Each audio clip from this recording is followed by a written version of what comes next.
Hello, and welcome to episode 60 of the PowerScore LSAT podcast. I'm Dave Kaloran in Napa Valley. And this is Jon Denning, still in Los Angeles. I think probably for the foreseeable future, we're both still going to be where we are, whether it's next week, 3 months from now, or what have you. Yeah, I don't see a whole lot of travel in my future. Which is sad because both you and I love to travel, and so the lack of it is wearing on me. Yeah, I made a comment to a friend of mine the other day that I feel about as useless as a passport right now. An American passport, Right. Which is totally useless. Yeah. I have started watching more travel shows, though, just to be like, what place could I go at some point in the future? Oh, I don't hopefully. know. I don't know, man. That seems like watching the Food Network when you're starving. I like that analogy. It's the last thing I want to see is a sunny beach. No, actually, I'm okay with it. For some reason, it doesn't hit me that way. It doesn't make me jealous. It kind of soothes me. Gotcha. I'm like, Glasgow, I haven't been there. I wonder what it'd be like. Speaking of getting soothed, what are you drinking today? Well, it has been a very long day, and it's been a very long 4 days of the July LSAT-Flex test. And so I am drinking on the suggestion of a friend in the LSAT world that I should have a corpse reviver at the end of this run. So that is what I'm having, and it is it's a difficult drink for me. That's the best way I can put it. It's got gin in it and Cointreau. We had to substitute in like some white wine, some lemon. It's very acidic. Yeah, you're not a big gin guy typically, are you? No, but I'm using that botanist gin that a friend turned me on to like a couple of years ago, and I think it's actually pretty reasonable tasting, so I'm all right with it. Well, I love the name for what it's worth. Not the botanist, but the corpse reviver. Well, we're recording this really late, so I'm pretty tired. Yeah. So I felt like a little bit like a corpse, so it kind of fit in with that. But speaking of that, what are you drinking? I'm just a corpse. I'm still drinking water, man. Until they've got me a little more patched up than I am at the moment, I'm going to stick with water. Probably a good choice. I think so. Feeling like Humpty Dumpty. A sad choice. I feel bad for you. Obviously, not bad enough to join you in drinking water. No. And I just went straight ahead for it. But I honestly had to take a nap a couple hours ago. I think you were teaching a class, and I was like, I need a few minutes. I'm dying here. So, but that is because so much action has occurred over the last 4 days with this July Flex test. And that's what we're going to talk about. We're going to do a review of that. And the last thing that we want to at least cover before we move on is, what's the music of the day, Jon? Well, you were gracious enough to let me pick it. So I went with Muse, Apocalypse Please. Which probably not so much emphasis on please. But it's Apocalypse Now. Yeah, it's a great song, one of my old favorites. I know for you, one of your favorite albums of all time. Absolution is my favorite album by them, without question. This song holds a very special place in my heart because it was the first real full Muse song that I'd ever heard. Cool. And I think this was back when our office was in Hilton Head. We had an intern that was at the University of Georgia, and she was the one that turned me on to this. At that point in time, this was a long time ago, she gave me a CD, and I was like, okay. So I was leaving work one day, stuck that in the CD drive, had all the windows down. It was probably like late spring, or I guess it must have been summertime. And that album starts with that kind of like intro, and then they go to this. And I remember being at a stoplight, listening to it, thinking, I don't know what this is, but this is fantastic. Yeah, she picked a good one for you to start with. Yeah, she really did. Kudos to her. And then Absolution is 2 songs later, and that's my favorite Muse song of all time. So I'm very like, cool. This is fantastic. So it's a little tongue-in-cheek. Obviously, I'm trying to play the sympathy card where I can. But things are also just a little grim all around. So this song comes through on multiple levels, I'd say. I'm watching my beloved Los Angeles shut back down, for instance, and it just breaks my heart. It's an international apocalypse, a national apocalypse, a state and local apocalypse, and then for you, a personal facial apocalypse. Yeah. That's all right. I needed some work done anyway. This you have. We got a lot of work done. I must have worked 30 hours on Saturday and Sunday of the weekend. It was definitely a challenge. So let's move on. You want to get into this test? Yeah, I'm going to shout out one tweet that I saw to you to, again, pat you on the back for really shouldering the load here a lot of the last 2 weeks, which is, does anyone just feel like they need Dave Kaloran to tell them it's going to be okay and they're going to do a good job? Really? And I was like, yeah, I think everybody does. You're reading this. Okay. Yes, I am. That was actually one of the nicest things someone said to me in quite a long time. When I really did appreciate it. And I was like, I can do this all day long, quite honestly. So anybody ever needs that, they can go ahead and ask, and I will. Maybe I should set up a bot that just responds, you can do it. Send them a picture of me. That'll cheer them up. Don't let the LSAT treat you like this. Yeah. Go in looking better. So yes, it's been a very long 4 days of July 2020 Flex, in part because there were also just a lot of people testing. Yeah. I think you had some final figures that you just got on the size of this group. Yeah, this is the biggest of the 3 Flex tests so far, and that caused some issues, as we'll briefly discuss. But the way this was scheduled was they were looking at something close to 15,000 test takers originally. And you have to remember, with LSATs, there's always a certain scheduled number of test takers, and then they have attrition as people change their minds and withdraw and what have you. So it did drop down. But originally they were looking at something like 2,500 people on Saturday, 6,000 or so on Sunday, no tests on Monday, which I thought was very interesting. They put a break in there to kind of give everybody a breather, especially on the proctoring side, and then 6,000 more on Tuesday. Now, it didn't quite turn out to be those numbers. It was a little bit less across the board. So they ended up with over 13,000 people taking this test. Mm-hmm. So easily the largest. And there are still some to come, right? Not tomorrow, but Thursday and Friday? Yeah, Wednesday's another day off. So tomorrow there won't be anybody taking the test. But on Thursday and Friday, you will have a few accommodated test takers mixed in. But you will also have the international tests.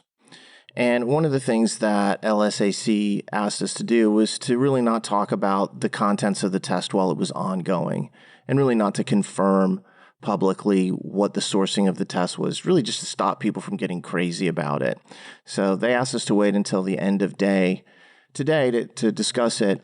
It's also important, I think, to mention that we think that the Thursday and Friday international tests will not be the same as the tests that were just given over the preceding days.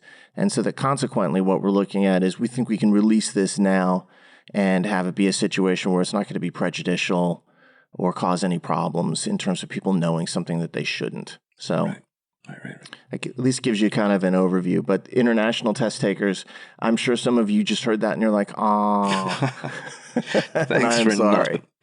Nothing. Sorry, that's just the way that it is. You do not get a special advantage against, the regular domestic North American test takers. But, so how do you think this test administration went? It was the biggest. What's your overall thinking on the performance? They seem to still be getting better, but there's a bit of a misleading statistic that you would have caught if you were watching our forum or other places online, which is that there were more complaints, I think, this time. I don't think that's a factor. Maybe. It's hard to, we don't sit there and count them all. Yeah, let's do this comparatively. May had some real issues. Like they learned a lot from May. So this was, I thought, fewer complaints than May. I thought it might be a few more complaints than June, though. Fair. So I think that's what you're saying, is more complaints compared to June. Seems like it trended in the wrong direction in just quantity of complaints here from June. And yet, when you think about how many more people took this, I think the percentage of success was actually greater. In other words, I think this was a better overall job. So I'd probably give it a B+. Yeah, I'm in there as well. About where you are? Yeah, it's a tough one because I talk to a lot of students who have had issues or are in the midst of having issues. And I always think the same thing. This is catastrophic for them. They're in the middle of something and it is absolutely terrible. They're trying to take a test, which is so important. And all of a sudden, they're disrupted. They're disconnected. There's a note on their screen that says their Wi-Fi or their internet's unstable. Or all of a sudden, their cursor's moving because some proctor's taken it over. These are all things you don't want to see happen during a test. And so I've been of the opinion, It's like that old bacteria question. It's either all or nothing. And since we know that there are some problems, every single one of them is catastrophic in nature. Now, that's not completely the case because sometimes things are fixable. But when I see that happen, it really bums me out. And there were a few people who said exactly what kind of related there. This is so much worse. I see so many complaints. I'm like, yeah, but there's so many more people that I don't think you actually understand. This is kind of like an LSAT question. It's a good logical reasoning. Yeah. Yeah, the rate is actually, to me, from what I can tell, it appears to be lower. And I saw LSAC do some interesting things, like they extended their hours on Saturday and Sunday and made sure they opened up so they were available. The problem is we said this before, you were dealing with two different companies. LSAC gave them the tests, said go proctor it. At that point, when you're saying, well, LSAC screwed this up, I'm like, actually, it's not them. It's now ProctorU's problem. And of course, that's not really useful. It's kind of like, I don't care. They're the vendor. It doesn't matter. Right. They're giving the test. I don't care who it is. Somebody's to blame. So I feel that issue. I guess the thing that was very interesting to me was it seemed like there were a lot more stability and disconnection notices, like a lot of internet stability. And that confuses me, and it makes me wonder if it has less to do with the stability that people have in their signal and more to do with the server overload that might be happening at ProctorU. I had the same thought, because that did seem to be the number one complaint is, I'm connected, I'm fine. They were connected enough to tweet at us during the thing as ProctorU tried to fix it. Yeah, I always find that interesting. I've been disconnected, so I'm going to send you a message. I'm like, what? So everything you know. I think I might actually reach out to ProctorU on this and ask them. I'd be curious Be what like, they say. What's the real truth on the server load? Is this really somebody having an internet issue, or is this actually your system dealing with so many test takers in such a high bandwidth situation that you're struggling with it? Maybe that's the real cause here. It could be. As long as you don't convince them to add more days to this. Don't spread them out a full week, please. And if someone's out there like, oh, it's no big deal, you just show up yes, it is no big deal. Look, in the grand schematic of things, I love doing this. I love talking to students. I really enjoy it. The difference is like when you have a regular paper administration or, digital administration as it came to be recently, essentially the entire country has started the test within 4 hours and is done within all the time zones and all the way out to Hawaii and so forth. So the majority of test takers are done in a very narrow window. That is not how the Flex works. I think I started, I got up early on Saturday, it must have been 5:30 or 6, and I didn't stop talking to students until after 9 o'clock at night. Mm-hmm. So it's because they keep coming out. Every 20 minutes, there's a new set of people coming out. And so information, it's just constant. It's taxing just to be focused for that type of length of time. So I'm not complaining because I love doing it, but I get where you're coming from where you're like, don't make this a 7-day test. Right. Yeah, my complaint's mostly tongue-in-cheek. I want to make a lot of dental puns. So I didn't mean to, but there it was. Tongue-in-cheek. Tongue-in-tooth. Directly, because there's a big gap there. Well, yeah, it's really rewarding to talk to students, especially students who maybe are feeling like I mentioned at the outset of this, that they just need some kind of morale boost. So to talk to somebody ahead of time who's rattled or anxious and to calm them down, provide some sort of comfort and centeredness, that to me is a hugely rewarding thing that we do constantly. I like it.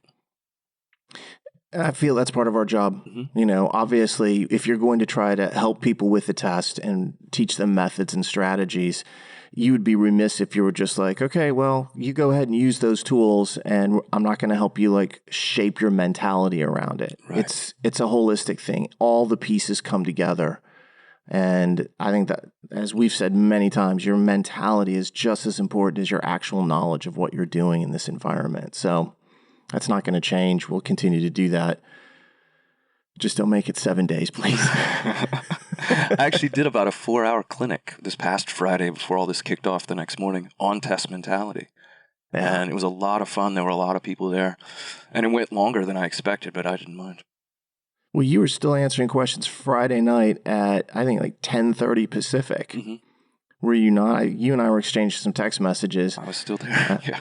Yeah, I was hanging out on the porch with my wife, and I was like, she's like, man, your phone's still going. And I was like, yeah, it's Jon. He's still working. So congrats to you. Thanks, buddy. Got to do it.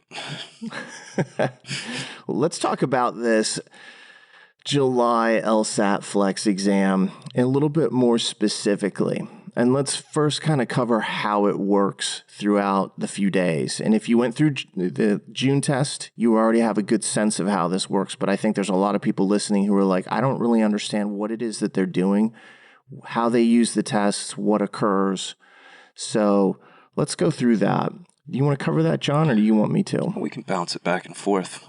What they did in June, what they did again here, is they used multiple test forms piecemeal, so part by part. And over the course of several days of testing here, we could simply see basically the evolution of one into another, this morphing effect that it has.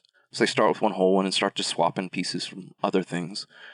And the reason they do that, of course, is not only are people scattered throughout a whole day and you don't want them knowing what is going to be on their test, when you get multiple days, there's even more information out there. This is just an effort to keep things fair, and I think it's a good call. Yeah, it really is. And kind of like, if you're thinking, well, wait, how does that work? Well, let's just imagine they start off with a test, and it's 3 sections. So you have a specific game, specific reading comprehension, and logical reasoning. Let's say that you use that same exact test form all 3 days. Well, the first group of test takers on that Saturday morning, they would be encountering something that there was no information about. Later on Saturday, there'd be a minimal amount of information, probably wouldn't be that big of a deal. The next day, now there's more information. By the afternoon of the second day, there's enough information out there that some people are probably making decisions about, I might avoid this game or this reading comp passage, or I've heard that the first 10 questions are harder than average, what have you. And by the third day, there's too much information out there, and it could have subtle but definite effects. So they don't want that to happen. So the smart decision here, and in some respects the obvious decision, is don't keep the test the same. Mm-hmm. And so what they do, as Jon said, is they kind of like thread them together, where they start off with one form, and then later on they'll take out one of the sections and put in a new section. Then a little while later, they'll do that again with a different section. And so they keep on going. So what you end up with by the end of the second day and certainly into the third day is a test that in some respects and sometimes has no common questions with the very first test that was administered. Yeah. So just 3-day evolution, basically. It's organic, it's gradient, piece by piece, but that's how they can keep people from knowing exactly what to expect. Yeah, and they seem to make a switch every 3 to 4 hours. That's what it looked like. In terms of some section that's going in and out. And I think that's done because they know that it takes people a little bit less than 2 hours to take this test. They come out, they decompress, then maybe they go share some of their thoughts. And by that point, they've hit 3 hours. And if they start to switch it shortly thereafter, there's no prejudicial information that is in the marketplace at that point. Now, for our purposes, Jon, the effect on us is that it's really hard to make definitive determinations because 2 different people on the same day could have different exams. 2 different people, 2 different days could have completely different exams. I think what it does is it makes our job a lot harder because it used to be once we made certain determinations as to what was scored, we then knew we could focus in on that and make really, I thought, fairly precise calculations of difficulty and scaling and things of that nature. Now, because of the way they are doing it, I feel less precise. We know for sure that there were a possible 36 different versions of this test and likely 45. Yeah. So if there are 36 to 45 different forms available for them based upon what was used, and obviously we'll go into a little more detail with this, imagine how tough that is. Not from a student standpoint, because it's definitely tough no matter what you're doing when you're taking the LSAT, but trying to track and figure out difficulty and scales. It's not like I can go out there and be like, Jon, let's post all 36 scales. I mean, we could. we could try. We're not going to. However, we have come up, I think last time for June, we did a really good job of saying, let's help you figure it out. I think we've done the same thing here. So we will be able to get to scale predictions that I feel really good about in general. Yeah, in June it was even a little easier because they used just 2 tests. Here, as we will see, more. Yeah. So fewer combinations back 3. in June. I think there were only 16 total combinations or something. Yeah, there were 16, I think, that we determined. And this time, because of more test takers, 3 test days, I think they said, nah, let's up it. Let's throw in some additional tests. It more than doubled, for sure. Yeah, so let's first off talk about the tests that they used and how that works. Because I got a lot of questions about, what do you mean they reused the test? Can I go find that exam? Right. Okay, they do not use disclosed questions. So if you go back to a particular LSAT, say June 2013, and they release that to the public in a prep test form, that's done. Mm-hmm. All right. It should not ever appear again on an actual test. Every once in a while, there's a little crazy blip, but that is not, that's really not something that happens unless there's been some type of mistake. So if it's been disclosed, you won't see it again. So when we talk about reusing tests, we're talking about tests that were previously administered but not disclosed. Right. That means a lot of February tests. It means a lot of makeup exams, a lot of Sabbath tests, a lot of international exams. So that's your group that's happening. Now, if we'd started doing this, I don't know, 6 months ago, we wouldn't have the information necessary to find a lot of this kind of the stuff that's out there. Fortunately, that's not the case. We weren't born yesterday. We've been doing this for years and years, and so we have a legitimately significant size database of test usages. It's just something that we actually track and watch for. So sometimes it's easy to find, sometimes it's not. And certainly the way people describe things can, some games are about furniture, some games are about cabinets, some games are about carving, some games are about styles. And then later on you realize they were probably all talking about the same type of game or the same game. So in this case, the test that they used, what was the first test they used on Saturday morning? Right. Saturday morning kicked off with a test from February 2013, which I know got both of us kind of really into this because what they did in June was February 2011, then February 2012, and then this one started with February 2013, and I think you and I are both kind of rubbing our hands together like, we cracked Do it. Do it. Use February of 2014. Although I was asked that question several times, and I was like, I don't know. That test has been used so much. This is the one with the double stacked circular game, the February 2014. I was like, I can't see them using that again so soon. It's been used so frequently. And I'm going to say thankfully, because I don't think most people didn't want to face that circular game. I'm actually glad. It was fun to predict, thinking we might have seen an easy pattern, but I'm really glad that the pattern didn't happen. Yeah, I'm glad for students' sakes, exactly. Yeah, you and I were speculating, and we were both like, we don't think they're going to do February 14 or 15. Right. And that was when basically LSAC said, could you maybe wait to talk about that a little bit? We don't want to freak everybody out. And I was like, that's a really reasonable request. And it also shows that they're very engaged with like watching what people are talking about online and just making sure that the information that's out there doesn't cause future problems. I think they've been fair and reasonable with us in terms of what they let us talk about and not. They're happy to let us talk about topics. As we've said this many times, you can talk about topics in general difficulty. Don't talk about the number of questions. Don't talk about specific answer choices. Don't talk about how to diagram rules, things like that. Don't get specific. Yeah. So, but we have enough information to at least be able to talk about these exams. So anybody out there will be like, oh, that was my exam. Right. Right. Interestingly, that Saturday morning with that Feb 2013 test in use, people still had different versions of it because it depended on which LR they included. Yeah. So even there was variety out of the gate. And neither one of those LRs were easy. And so it wasn't as if there was a really obvious, you had this LR and that LR. People were not having an easy time, distinguishing. They were just like, that felt tough. And then since both sections were tough, everybody was like, well, my LR was tough. So they kind of felt like they were all on the same page. But that February 2013 test, we'll kind of, as we talk through each form that was used, we'll just mention which sections they were. I think that's a fair way to do it. So that Saturday morning, when people started off with February 2013, this was the logic games that had badges and books and parade floats and classes. All right, as we will see, this was not a difficult logic game section comparatively. The reading comprehension from that test was formalism, the jazz bebop passage, some paranormal stuff, and then some chemistry, fertilizer, polysacrylate kind of stuff. I'm not 100% locked down on the specifics of it. Yeah, don't look at me. you were the bio.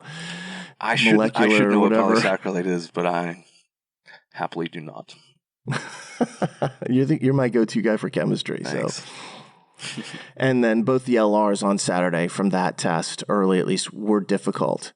So then on Saturday afternoon, it was probably around sometime afternoon Eastern, after maybe 2:00 Eastern, they switched over. And they kept the same logic game, so it was still like the parade floats and the badges. They kept using the same logical reasonings, but they threw in a new reading comprehension section. That's right. So I started noticing that. I didn't put specific timestamps on this, of course, but around the halfway point of the day. So if these days are 10 hours long, around about the 5-hour mark is when I started to see different reports for RC. Yeah. And that reading comprehension that was used was the one that was about the volcano ash plumes and airplanes. It had the Algonquins and fur trading. There was a thing about English law that involved like marriage and so forth. That was floating around. This was not an easy passage set. Heard a lot of complaints about that. And this is also an interesting test because they'd been using February 2013. So when they started doing this, my first thought was, Algonquins, I know I've heard that before. And this test has been used in different forms throughout the years. It actually was used as a makeup exam, is our most, I think, clearly stated usage of it over the years. Most recently in November of 2019 as a makeup. They also used it in January of 2020 as an international exam for I think the European test takers had that, which later on, because that test had been used, led to a really interesting situation where I saw a student who was like, I just saw part of the test I took in January. And I'm like, that happens. Sometimes. It's very rare. But when you have people moving around the world, even when they try to give different tests, this was used in January 2020 in Europe and a couple other international locations. Yep, they started to use that entire test then to mix in and swap in and out with the February 2013 exam. So again, no one's ever seen these tests in a released form because they did not release them. Makeup tests aren't released. February tests aren't released.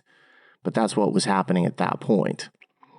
And I'll put a point in on this too, because it comes up a lot when people hear this. I'm sure someone out there right now is listening to you explain all that. It's like, that's not fair.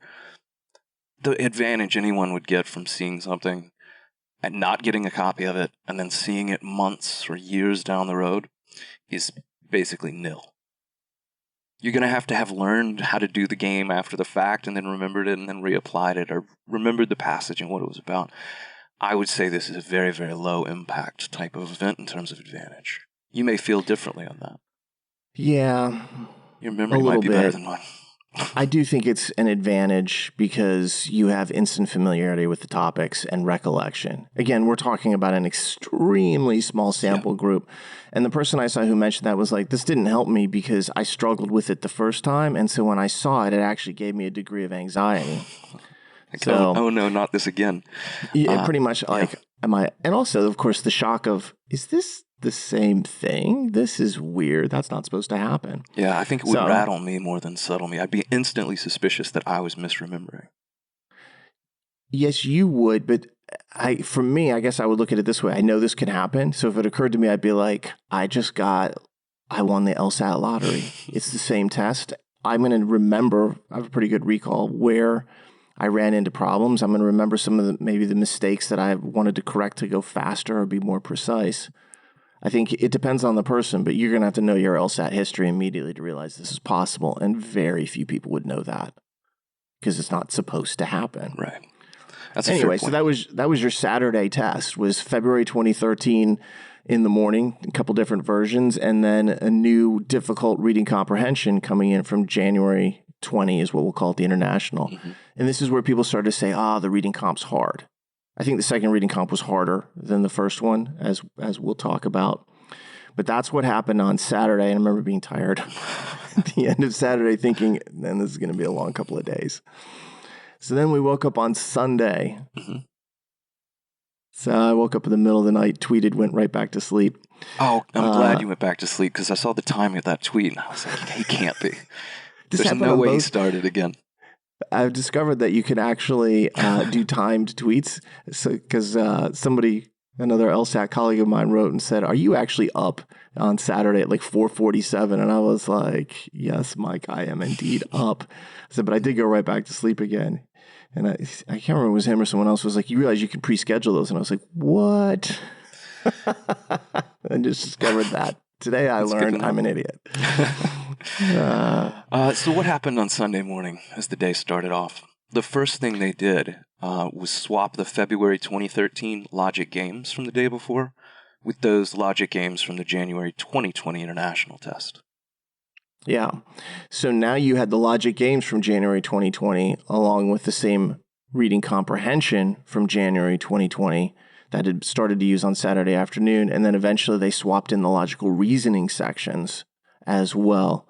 I don't know if they started them immediately or not. I can't recall right now. I couldn't tell very clearly either, but what did essentially happen for the majority of Sunday morning early was that it was all January 2020 international content. Yeah, and those LRs also not easy. Mm-hmm. This was the one about like the British soldiers in their armor. There was soil additives in there. The other section had things like dandelions and so forth. And it didn't appear to us that any of those sections were easy. And so after two tough sections on Saturday, they started swapping in tough sections on Sunday as well. And I think the reason we're seeing that happen to some extent is because the logic games that were being used weren't devastatingly hard, mostly medium to easy throughout the entire course of the test, and the reading comp up and down. Mm-hmm. So if you had that tough reading comp and then a tough LR, this test felt on the harder side. But if you had that first logic games about the parade floats and badges and that first reading comprehension, this test didn't feel terrible. It wasn't like a 5-star difficulty kind of exam that you were looking at. So that's what they did. Basically on Sunday, they started using January 2020 international test in its entirety. And then later on in the day, here comes another reading comprehension. Yep. And this is the one they started flipping it in. This is the one that started off with rent control. Then it had the art assemblage, and then kind of like the jury docs, witnesses. And then the last passage was about invasive plants. And that last passage was definitely not easy. Challenging passage. Yeah, that was the biggest complaint I think I saw on that particular section. So it's interesting. They started Sunday with one whole test, basically. And each afternoon, they swapped in a reading comp from a different test. So that's the pattern that we were able to determine here. Yeah, we're seeing that happen. And then, so that's the way that day ended. Monday was glorious because there was no LSAT administrations occurring. So I was able to take a deep breath and try to catch up on everything that I hadn't done the prior 2 days. Mainly sleep.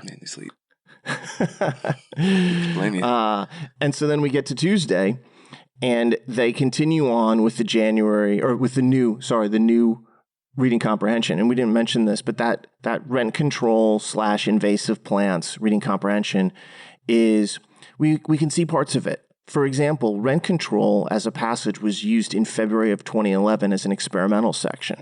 It goes that far back, 9 years ago, where we can see rent control coming up.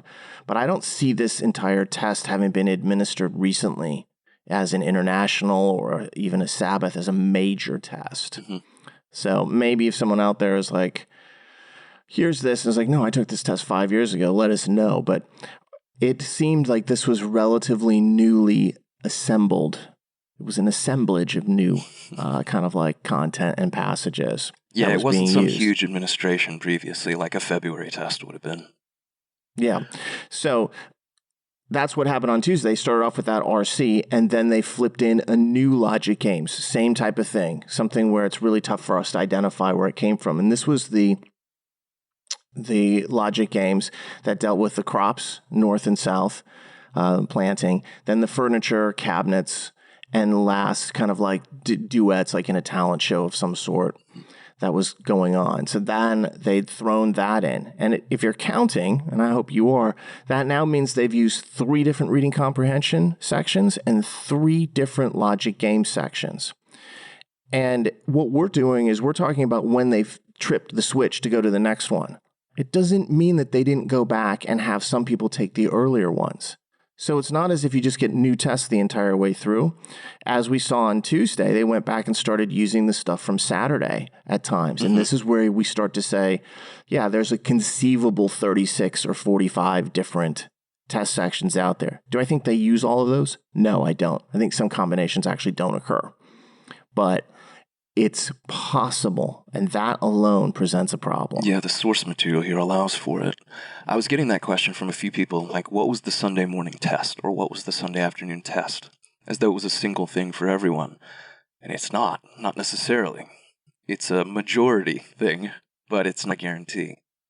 Yeah, you and I could take the test 20 minutes apart, and maybe we have the same reading comp and logic games, but we have different LR. Or, depending upon the timing, I might have a different reading comp than you do, or a different logic games than you do. This is how they keep it fair. And this is a completely reasonable thing for them to do. Psychometrically, they have all the data. They can run the numbers on any test form and set the scale. I'm sure it's a lot of work. I imagine the test dev department there is like, dude, these flex tests are killing us. So I feel for them. Yeah, for sure. You guys don't have to do as many tests if you don't want to. I mean, I'm just saying, if you want to keep it to like 2, that'd be great. But insofar as that, I know they're good enough to handle anything when it comes down to the raw data, and they have all the information they need. But the reason they're doing this is to thwart cheating, to keep it as fair as possible. And we said this in the last podcast. It completely works. And I've said this to them. I'm like, this has got to be attractive to you guys in terms of how it actually achieves certain goals here, because it achieves it way better than some aspects of the old digital test or the old paper and pencil test.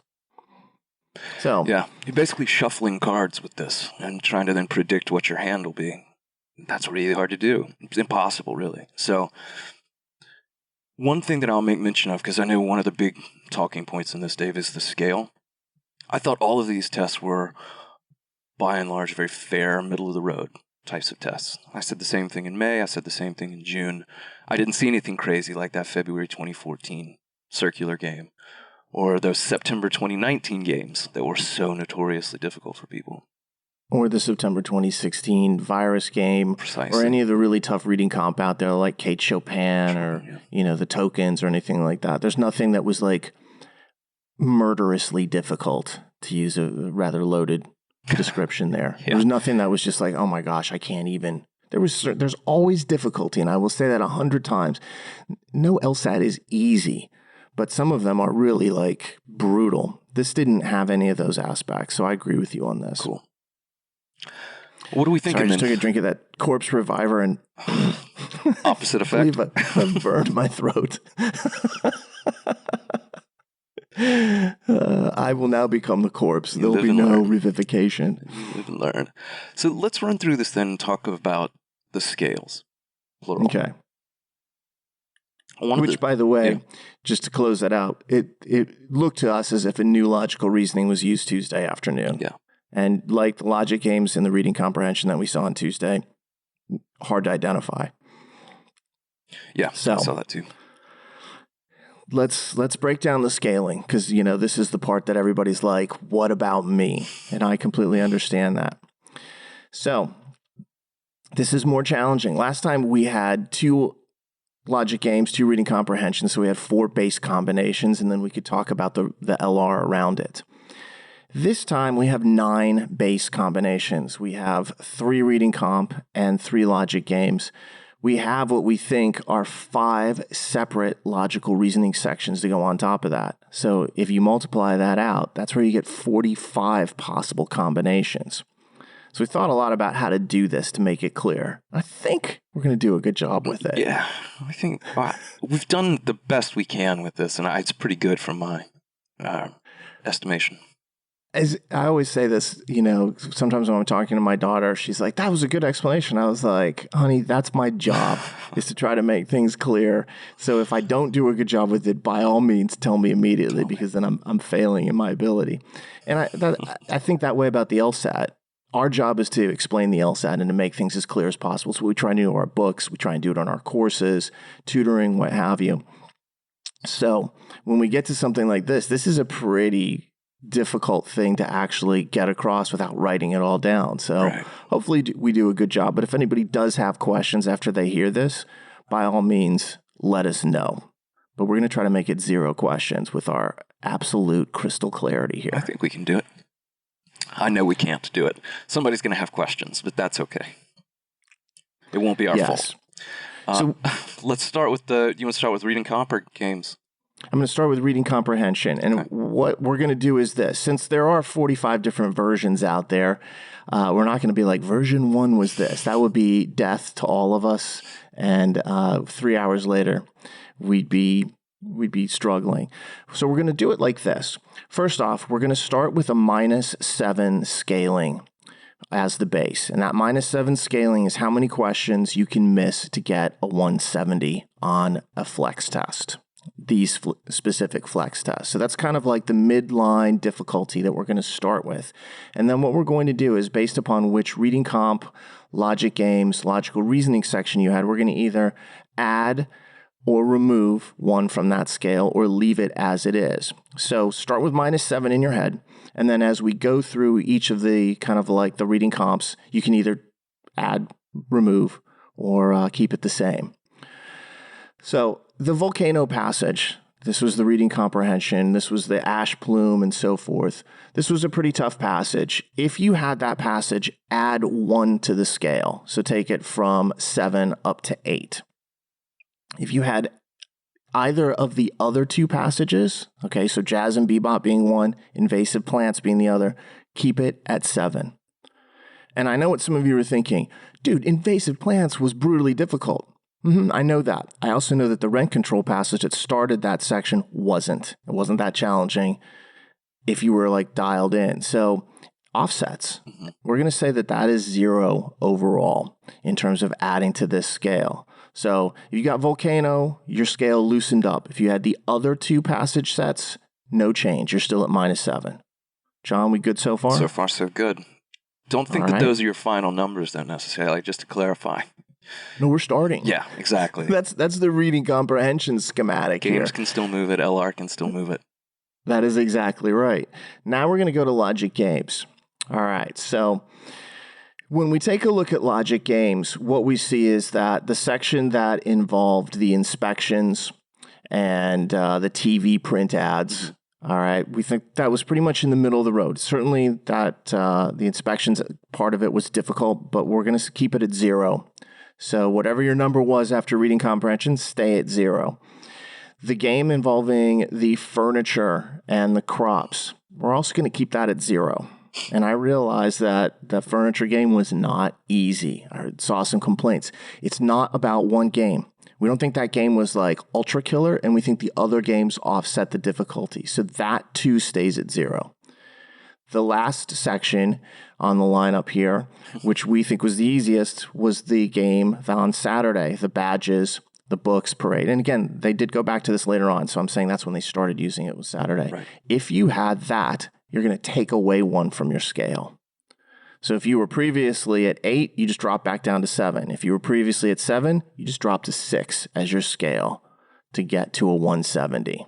And again, that's just the common marker that we all use on scalings.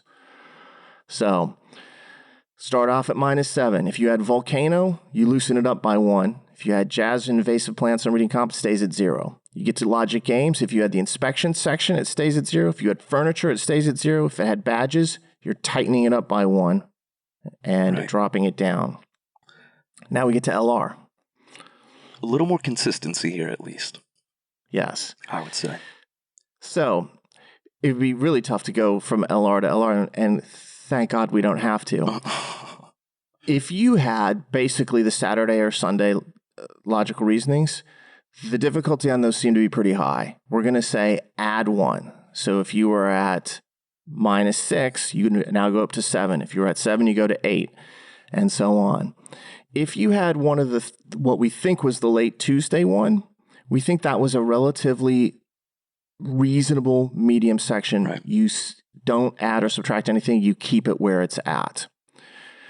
Also, use a degree of judgment. If you are thinking, because it's hard for us to see inside 45 different possible variations. If you're like, no, I didn't think my LR was that tough, don't add 1 to it. You're the one that took the test. If you feel like that's not reasonable, it's conceivable that there's an LR section in here that didn't really come out in the wash and is really hard for us to see. So use your best judgment there. So at this point, with all the various combinations, you could be anywhere from a -6 to a -9. And that's how this works, because which configuration you had. Yeah, each test form has its own scale.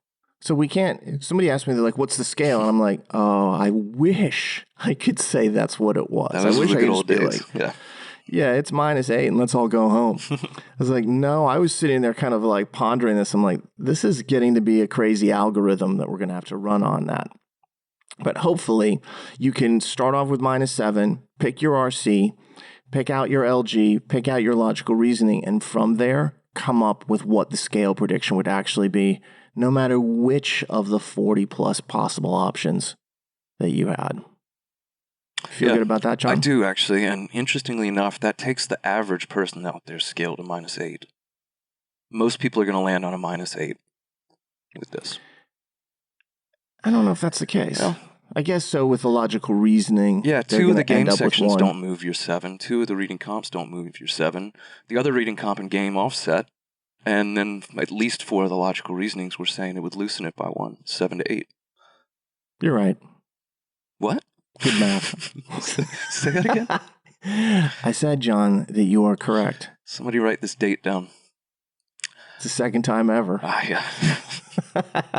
Anyway, that is the breakdown of the scaling. And I realize that's convoluted, but just keep in mind that this isn't how we would have invented it or done it. We have to react to what they are doing. And man, this is what they want. They want it to be hard and confusing. And so it's kind of tough to me, it's like dealing with some of the harder logic games where you're like trying to put everything in its right position. I think we did a pretty good job with it. I feel comfortable with it. So if you thought we did a good job, definitely leave us a comment that says you guys did great. If you didn't think we did a good job, I don't want to hear from you. That's right. No, definitely ask us about it. So that is, these tests weren't terrible. They were very much in the middle of the road, though. And this was something that we thought was going to be the case. We've said this before, that if you have something that is super difficult on a flex test, it can be too hard in a 3-section test to recover from. So we felt all along they're going to continue on with this middle of the road presentation. There's always difficulty. We certainly saw that in some of the passages and some of the games out there that we've already mentioned. So I felt like this was about what we could have expected from this exam. I agree. Speaking of expectations, there are 2 questions that I'm still getting a lot from people, a little more forward-looking when it comes to what happens next, what the rest of the year maybe looks like, what the future of the test is. You want to touch on that as we close up? Yeah. Cool. So we know that August is going to be a flex test already. And is it going to be similar to this? Yes. It is. It's going to be multiple days again. There's going to be multiple test forms. They're going to thread in and out throughout the day. So in August, which I'm assuming is going to be an even bigger administration than this one, we're going to have the same type of challenges in terms of figuring out what it is that they're doing and trying to react to it. So just be aware of that. It means that if you take the test on a Saturday and your friend takes the test on, say, a Monday or Tuesday, you may walk out and not have had any similarities between your 2 tests in terms of like common sections or questions. Don't let that freak you out. It's okay. That's one of the ways that they're doing it. Understand that, know it, use it to your advantage. Don't allow it to phase you. Yeah. And just as a reminder, we touched on this before in a prior episode. August also comes with that extra gift at the tail end of it. There's a score preview option if Score it's your preview. first time. So if you're listening to this because you took July, no score preview for you. And let me point out one thing that has come up.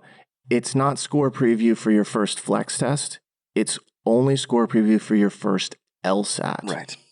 So if you took the LSAT last year, you are no longer a first-time test taker. And in fact, theoretically, we've not really confirmed this by seeing someone denied yet because it hasn't opened up. But if you took the LSAT 20 years ago, that was your first LSAT. This August test would not be your first test. So LSAC has a long institutional memory in terms of people applying to law school. They keep the records because, well, the bar has a long institutional memory in terms of like character and fitness. So just because time has passed does not mean that you are no longer, or that you somehow are a new test taker. I'm hoping that that actually turns out to be wrong and that there's some kind of loophole here, but that's not been the case so far that we've seen. Ditto for cancellations. If you've seen an LSAT at an official administration, you're not a first-time test taker. They may change this down the road, but for August, that's what we've got. Yeah, so if you took the test last year, canceled it, that was the first time you took the LSAT. The wording is very specific. It's not your first LSAT score you get to preview. Right. It's your first LSAT. And that means whatever you did earlier, it applies and disqualifies you. What's the other question we've been getting? Well, the other question is, how long is this going to continue? Like, are we going to see more of it in October? Are we going to see more in November? Are we going to see more forever? Which are all parts of the same question. So your question is will October flex? Yeah, that's the first one to ask. I can answer it for you. I know my answer. Let's hear yours. We have the same answer. I think October's almost certainly going to flex. I do as well. Yeah. One of our instructors, I think it was Jeremy Press, asked me this online or mentioned something about it, where it was like, they were like, what do you think about October? And they just announced August. And I swear my reaction was, no, don't ask me about this. I can't even handle it. And so I was like, it's 50-50, you know. And then it was like, well, wait a second, let's stop and think about it.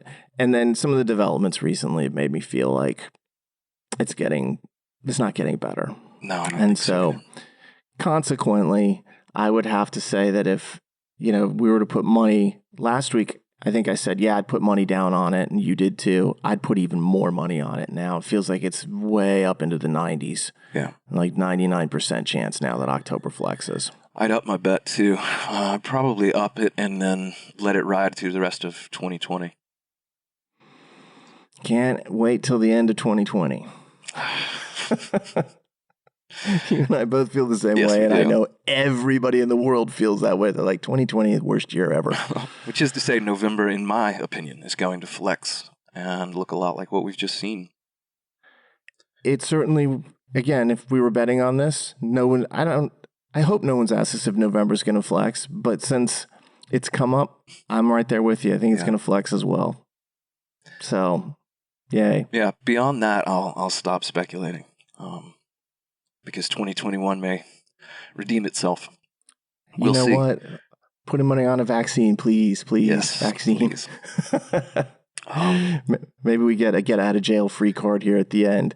Although, who knows? We'll see. The more interesting question in some of this to me is, it seems as though the more of these flex tests that they run, and the more either popular or familiar they become, the fewer reasons they have to go back to a prior format. Yeah. Extra questions they have to create, more proctors they have to send, tablets they have to mail and then retrieve. It's just a hassle. And they could do this and just keep it rolling.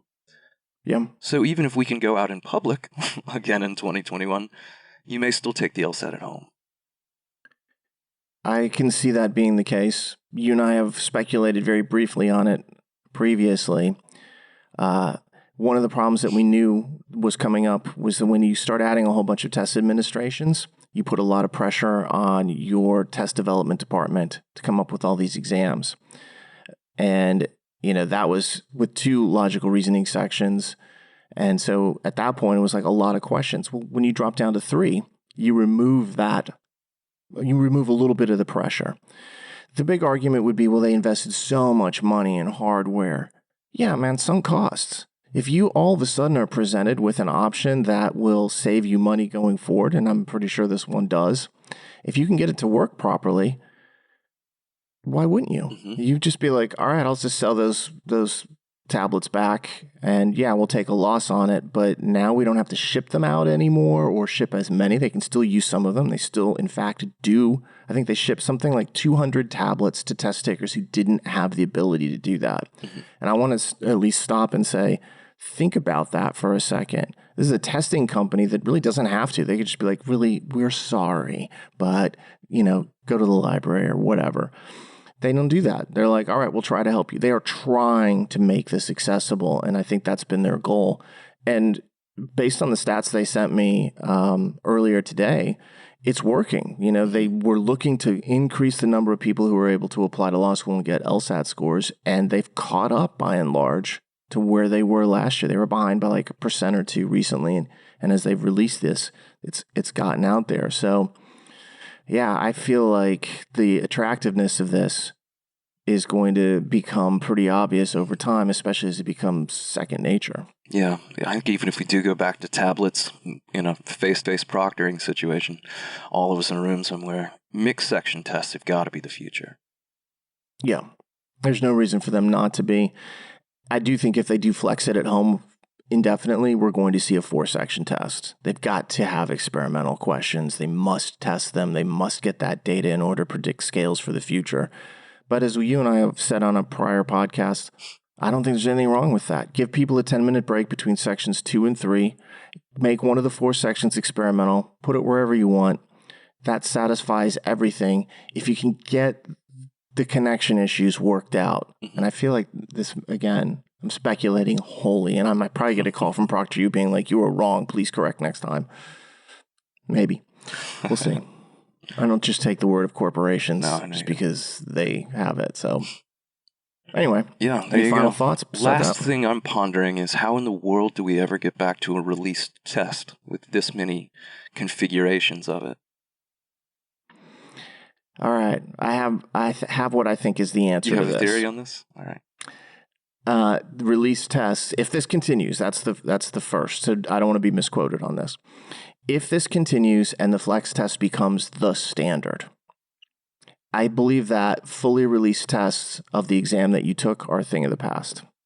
And that alternatively, what they will do is they will release 2 to 3 complete test forms that were in use over the prior couple of years each year. So they'll put out more content, but you might not see and probably won't see your own. Yep. Be like, if you want to keep studying with so-called new material, here's a test that was used in the last 3 years. And 6 months later, here's another test that was used in the last 3 years.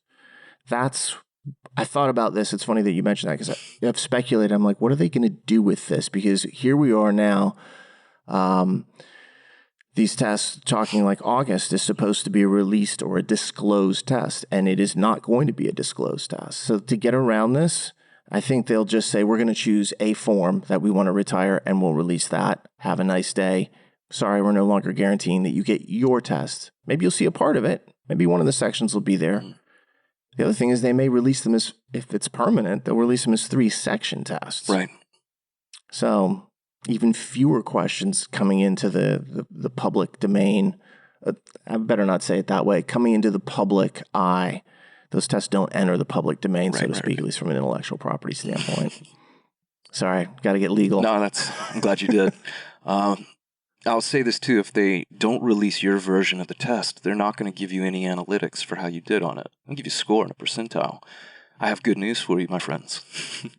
Come to PowerScore's new testing analytics page and sign up with us. You can take every test, and we'll show you exactly what you're doing right and wrong and what to do next. Yeah, and that program that we offered, it's been around for a week, I think. Give or take. A little over a couple of days. I don't know. It's taken off really well, so we're pretty happy with it. And we are adding new content to it constantly. We just added 10 more flex tests. So instead of 20, there are now 30 on there, if I counted correctly last time. And I think we'll probably, I know the training type 1 is on there. We're in the process of adding the training type 2 book content to that. So we're going to just keep on improving it. And I think we were able to launch it pretty pretty robustly, but in the next couple of weeks and months, it's going to get bigger and bigger. And then we're going to do some additional things with it. Absolutely. So that'd be pretty cool. That was my final thought. Good. I thought it was a good final thought. I don't have anything to add other than what I've already over-added. So let's call it a day, Jon. And let's call it a week. I'm not going to have another corpse reviver, though, dude. This. I can feel my throat like borderline burning. I don't like that feeling. You keep on drinking that Mr. Waters water you have there. You got it, buddy. To just get back to the days of good old-fashioned scotch. Soon enough. Not long, man. Not long. All right. If you get a chance, please subscribe to this podcast on iTunes, Spotify, YouTube, or anywhere else you may find it. And if you enjoy it, please leave us a comment. Let us know what you thought. If you have any questions, please send those to lsatpodcast@powerscore.com. We do take questions, and every once in a while, we'll sit down and have a mailbag episode and talk through those. But on behalf of Jon and myself, stay safe out there. Have a great week, and we will talk to you soon.